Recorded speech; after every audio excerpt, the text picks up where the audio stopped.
It's kind of interesting. I had a lot of thoughts before I came here today, and a lot of them have been answered. But the thing that I get very frustrated with is that I know it works. I've tried it. I've seen it happen.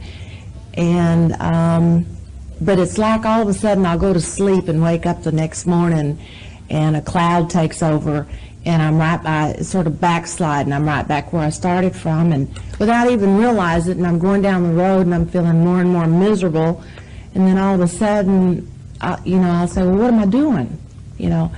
When things were really good, how can you ever get to a point when things are really good and things are really going well that they'll stay that way?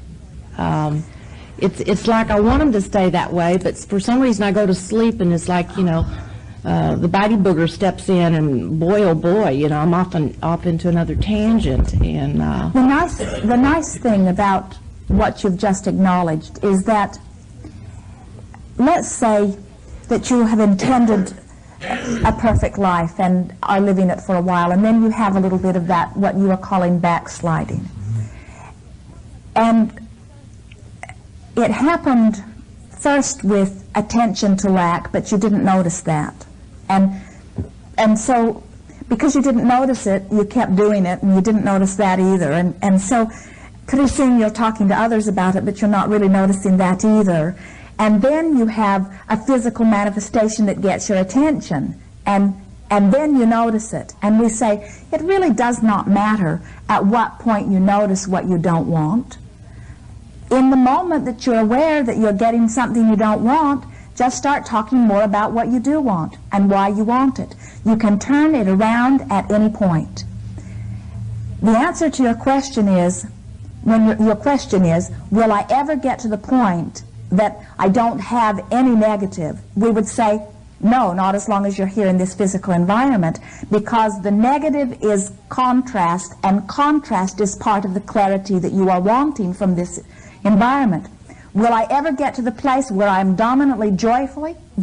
Yes. Will I ever get to the point where I will be so sensitive to negative emotion that I will notice it in the early subtle stages so that I can turn it around in energy? Yes. Will I ever get to the point where I never have to live out another negative physical manifestation? Yes.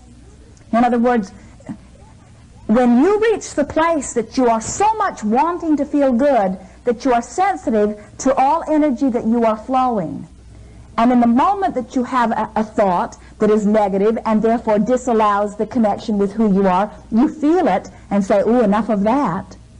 What I want is this. Then what you will live is a life of only positive manifestation and only occasional negative emotion. When you get so good at feeling negative emotion that you head it off before it gets bigger and causes negative manifestation, then you are living the life that you've intended in this physical body. We've watched many of you who, by identifying how much you want this connection to non-physical energy, now you're hypersensitive when you're not.